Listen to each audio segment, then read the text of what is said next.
Assalamualaikum warahmatullahi wabarakatuh. Bismillahirrahmanirrahim. Allahumma sholli ala sayyidina Muhammad. Kembali lagi bersama channel ini. Semoga Allah Ta'ala permudah segala urusan kita semua. Jangan lupa untuk di subscribe channel ini, di like, comment, and share videonya. Selamat menyaksikan.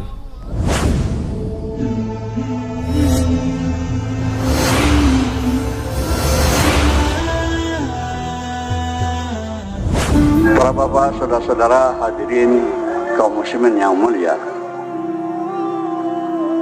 Dunia tempat tinggal kita sekarang ini dibagi-bagi lebih daripada 200 negara. Setiap negara membuat usaha ingin mensejahterakan rakyatnya. Bagaimana rakyatnya supaya bahagia, hidup aman, sejahtera. Maka setiap negara membuat usaha macam-macam. Ada yang memajukan perdagangan, memajukan pertanian, memajukan industri, memajukan pembangunan, memajukan pertambangan, dan lain-lain. Tapi dunia lupa bahwasanya Allah Subhanahu wa Ta'ala, pencipta alam ini, pencipta seluruh manusia, memberitahu bahwa kebahagiaan manusia itu dalam agama. Kebahagiaan manusia itu dalam taat kepada Allah Subhanahu wa Ta'ala. Kalau manusia ini taat kepada Allah, dia kaya, Allah akan bahagiakan. Dia miskin, dia taat kepada Allah, Allah akan bahagiakan juga. Petani yang besar, dia taat kepada Allah, Allah bahagiakan. Petani yang kecil pun, kalau dia taat kepada Allah, Allah bahagiakan. Demikian juga pedagang yang besar, kalau taat kepada Allah, amalkan agama, Allah bahagiakan. Pedagang kecil pun, kalau dia taat kepada Allah, Allah bahagiakan. Allah meletakkan kebahagiaan manusia ini dalam agama yang sempurna. Kemajuan-kemajuan keduniaan, perdagangan, pertanian, industri, pembangunan, dan sebagainya tidak disertai dengan agama, bukan membawa manfaat tapi akan membawa madarat tadi. Sebagaimana Allah jelaskan di dalam Al-Quran, kaum Madian sangat maju dalam perdagangan. Allah utus Nabi Syuaib kepada kaum Madian bahwa kejayaan bukan dalam majunya perdagangan, tapi dalam agama, dalam taat kepada Allah. Mereka membangkang, tidak mau ikut kepada Nabi Syuaib. Allah turunkan azab kepada kaum Madian, yaitu Allah turunkan hujan, tapi bukan hujan air, hujan api hadirin yang mulia. Kaum Sabah sangat maju dalam bidang pertanian, sehingga kalau kita membawa keranjang kosong di atas kepala kita, lewat saja masuk di perkebunan kaum Sabah, begitu keluar keranjang itu penuh dengan buah-buahan.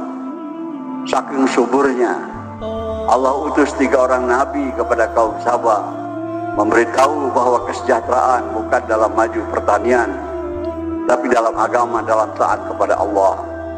Mereka membangkang, Allah turunkan azab. Negeri yang tadinya subur makmur, hijau royo-royo, menjadi kering kerontang tandus hadirin yang mulia.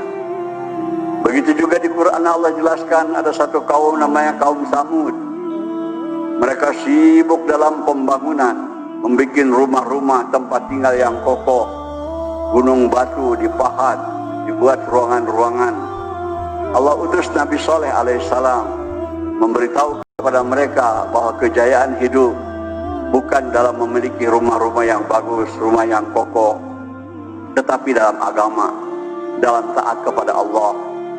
Kaum Samud membantah, tidak mau ikuti ajakan Nabi Saleh.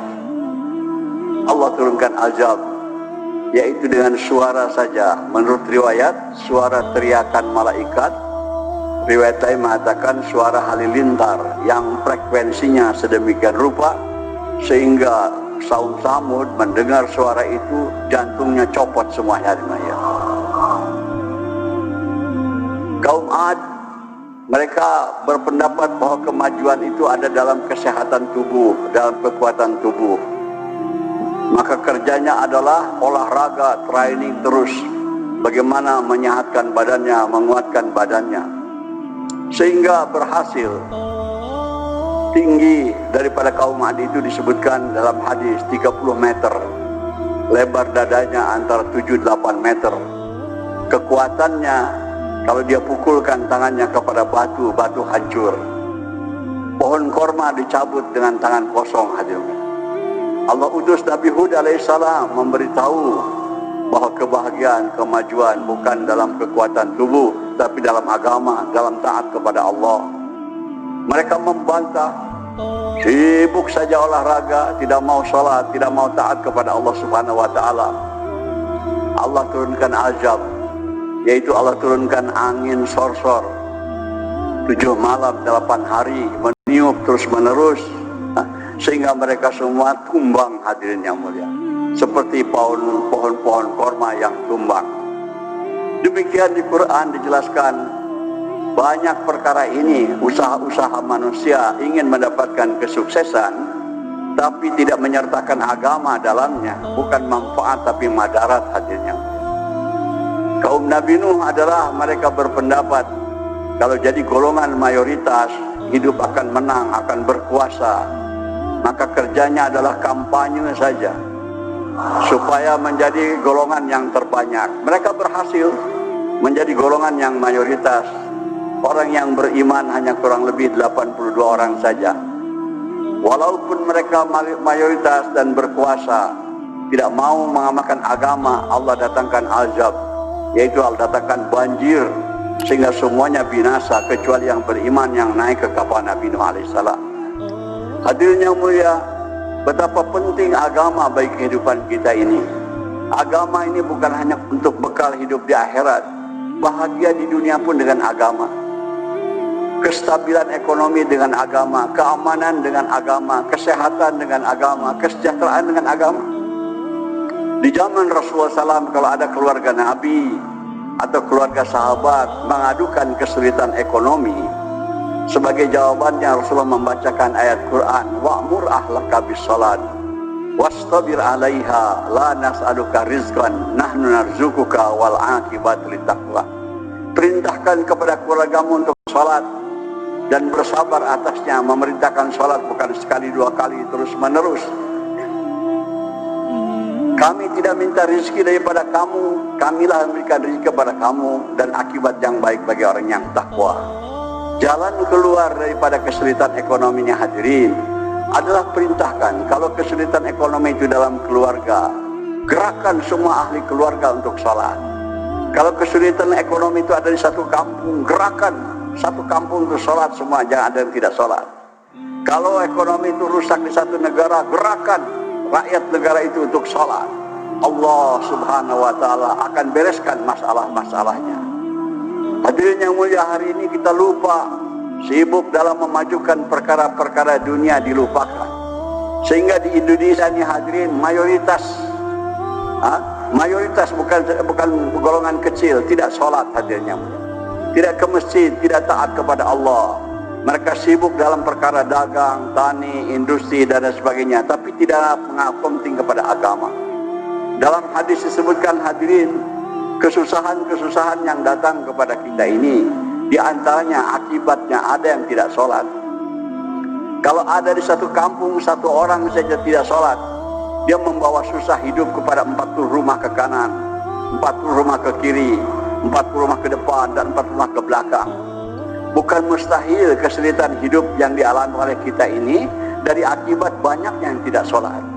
Kadang-kadang dalam rumah tangga kan sendiri ada yang tidak sholat. Maka ini usahakan hidup ikut kepada pedoman Quran, kepada nasihat Rasulullah SAW. Gerakan semua dalam rumah tangga kita sholat semuanya. Pasti ekonomi kita akan diperbaiki oleh Allah. Rumah tangga akan disejahterakan, dibahagiakan. Kebahagiaan manusia tidak bisa dibina dengan rumah yang bagus, pakaian yang indah, makanan yang enak tanpa agama hadirnya. Hanya dengan agama hidup akan bahagia. Kalau di Jakarta nih ada kata-kata dia bilang gubuk derita. Karena tinggal di gubuk hidup menderita. Sebetulnya kata ulama yang bikin menderita orang itu bukan gubuknya, tapi dosa-dosanya hadirnya. Nabi Ibrahim dapat cobaan daripada Allah, dibakar oleh Namrud dalam api 40 hari 40 malam. Nabi Ibrahim dimasukkan ke dalam api. Kondisi api lebih buruk daripada gubuk, tapi karena Nabi Ibrahim orang yang taat kepada Allah, di dalam api dibahagiakan hadirin. Bukan hanya tidak terbakar, tidak kepanasan, sejahtera, dapat makan, dapat minum.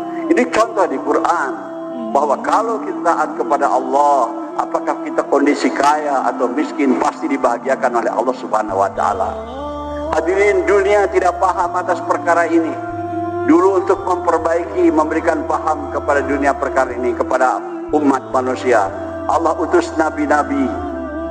Nabi demi nabi diberitahu bahwa kejayaan ada dalam taat kepada Allah, dalam agama. Sekarang setelah Rasulullah SAW wafat, tidak akan ada lagi nabi sampai hari kiamat. Tetapi nasihat ini, hak ini harus disampaikan. Siapa yang akan menyampaikan, memberitahu dunia bahwa taat kepada Allah itu sangat penting, mengamalkan agama itu sangat penting untuk manusia supaya bahagia. Nabi tidak ada lagi. Ini adalah menjadi tugas kita sekalian selaku umat Nabi Muhammad SAW. Ini umat bukan nabi, bukan rasul, tapi Allah muliakan, diberikan tugas kenabian. Allah berfirman dalam Al-Quran, kuntum khairu ummatin ukhrijat linnas ta'muruna bil ma'ruf wa tanhauna 'anil munkar wa tu'minuna billah. Kamu sebaik-baik umat yang ditugaskan ke tengah-tengah manusia, mengajak manusia berbuat baik dan mencegah mereka daripada berbuat mungkar dan beriman kepada Allah Subhanahu wa taala.